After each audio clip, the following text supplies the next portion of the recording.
out with a left groin injury. We go from a quad to a quad to a groin. Right now, the WNBA is in full-blown panic mode. And with good cause. Their biggest celebrity, their main source of income, and the reason why people no longer want to watch their league, Caitlin Clark, is no longer with them. Damage to the left quadriceps. Who knows, because it's a total failure, just like everything else the WNBA does. In addition, the number of viewers is currently decreasing. Let's avoid acting that way. The TV numbers fell as soon as Clark got off the ground. Casual fans stopped watching, item sales stopped, and ticket sales stagnated. What is the WNBA's reaction to this? Oh, it's day-to-day, I guess. Today, you've already hurried her back twice. Like the league's ethics, her legs are failing.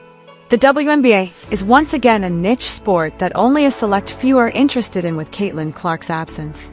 Is the crowd there to witness a 4-for-7 shooting and flag football fouls, in your opinion? You broke Caitlin Clark in front of a large audience. The league is hurting as a whole because you pushed her too hard. Now is the crucial moment that in order to generate quick cash, did the WNBA give up its prized asset? Or do others continue to watch because of them? Call her the league. That should be her moniker, because she is the league, right? She was injured. The ratings dipped. There was pressure for her to come back. She might have rushed back. And what happens when you rush back and you try to make up for one injury? You cause another one.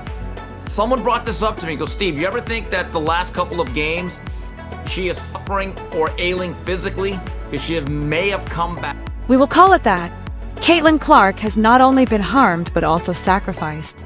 Unless something has been amiss for some time, you don't go from playing despite discomfort to skipping games. It took some time for this groin injury to occur. It is directly caused by the WNBA pushing her to the edge while acting as though nothing is wrong. The quad was the first. 3 days later, she abruptly reappears after dropping 32 points.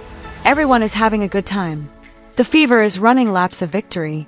She is presently limping off the court again after losing 3 games by a combined total of 23 points. What took place? She was broken by them. 15 seconds ahead of time, with 45 seconds remaining, you insert your star during trash time. Who are you attempting to win over? This isn't coaching. Cloud chasing is the term for it. According to the WNBA, Caitlin is unbeatable. She is difficult, she's capable of handling it. Sorry, but she's not superhuman. The 23-year-old gets blamed for the team's losses, is singled out for every game, and plays in spite of ailments. You'll pretend that you're shocked that the ratings dropped now that she's gone. The league is being exposed, not simply crumbling.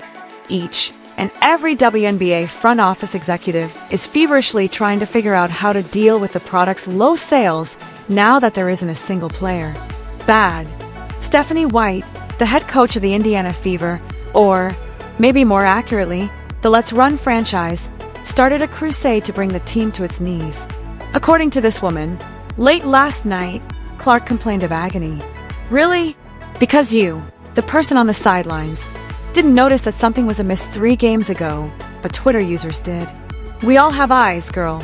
She was dragging her legs, hobbling, and skipping her routine immunizations, as we saw. There was no lift. There was no fire. The happiness is gone. What does Steph do, then? Oh, we'll deal with it each day. Daily. The supporters want her to recover, avoid playing for 35 minutes when she is obviously injured, avoid blowouts, and not be made to captain a team that appears to have been assembled using random lottery numbers. Stephanie White isn't over her head, let's face it. A coach who will defend your team, instead of trying to argue a point while Caitlin Clark's body falls apart, is what you need. Weeks ago, she ought to have been placed on the bench for safety, rest, and recuperation. She's broken instead. Coach, it's on you. While everyone else plays foolish, why is Caitlin the only one expected to save this team? Now let's discuss the major problem. The supporters. Because the fans are stupid when the WNBA plays. Yes, this is exactly what we anticipated. The limp was visible. After drives, we saw her flinch. When she did her step-back threes, it was obvious that she was nervous. Everyone in the crowd yelled, "Yo, something's off." However, what action did the WNBA take? Nothing. Even when the game was already won, they made her return to the court minute after minute. game after game. With 45 seconds remaining, you're still playing her after being up 20. Is this a punishment? You can't even give Caitlin Clark the rest she needs while she's out here saving your league and putting butts in seats.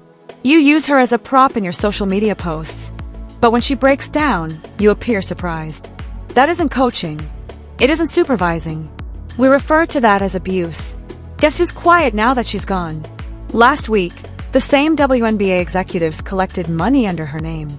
Before someone in the league receives a brain, tell us how many more injuries there will be.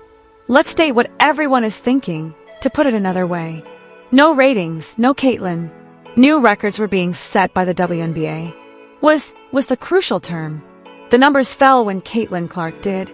Since this is the harsh reality, it's not really shocking, to be honest. No team basketball is being watched. They're not keeping an eye out for grit. They are keeping an eye on Caitlin Clark. Complete halt. She is the WNBA's Michael Jordan, the league's equivalent of Steph Curry. The foundation of everything is her. And what's left without her? After going 3 for 14, a group of sour veterans were slinging elbows and chatting trash. That cannot be marketed. After she was the foundation of your entire business model, you allowed a beginner to be handled like a crash dummy. The fans are now moving. People physically interrupt games when they discover she isn't playing, sparking massive boycotts and irate Twitter outbursts. What were you anticipating? When no one watches and you treat your one and only star like garbage, you can't be angry. There was only one assignment for the WNBA. Keep Caitlin Clark safe. They were completely unsuccessful. Let's tell the truth. The WNBA doesn't feel this way when Caitlin isn't playing. It reminds me of the We Can't Ball Association, or WCBA. You want spectators to stick around for 7 travel calls, 17 missed layups, and players elbowing each other like it's the WWE. The drop-off in skills is crazy. There was only one spot available, which makes this league much worse. Their sole marketable star should be protected, and she should have a crew that supports her. What did the WNBA do instead? Caitlin Clark inherited a subpar coach, players incapable of making wide-open baskets, and a schedule that seemed to have been created by someone who had never played consecutive basketball games. Everyone is amazed that fans are walking now that she is out. Without Caitlin, the product just cannot be watched. I'm not sorry. Fans will accept things as it is until the WNBA improves play standards overall and surrounds Caitlin Clark with real stars. You have pals if you take Caitlin away. What do you know, too? The same thing won't happen again. Let's discuss Caitlin Clark's lack of protection. Not from the league office, not from her teammates, and not from the officials. Every time this chick drives into the paint, she gets hammered. And what takes place? There are no whistles. Referees scan the area. As though it were a joke, players ignore it. Do you believe Brianna Stewart experiences that? Do you believe that someone wouldn't call it if they were to slap A.J. Wilson across the face? There appears to be animosity towards Caitlin among the WNBA referees, particularly the female ones. It might be jealousy. Politics, perhaps. She is clearly being treated like an outsider, though. And Kathy Angelbird isn't seen at all. As quiet as ever. When her top player is being forced to retire, where is the league president? We had to make a statement, issue a warning, discipline someone, or say something. We're watching, you know. We're keeping her safe. However, when Caitlin Clark hobbles into another MRI, we don't receive anything. Go ahead, WNBA. Continue to act as though nothing is amiss. But when no one is left to watch, don't be shocked. Take action if you're fed up with the way this league handles its one star. By selecting, adding a remark, and signing up. It is not yet complete.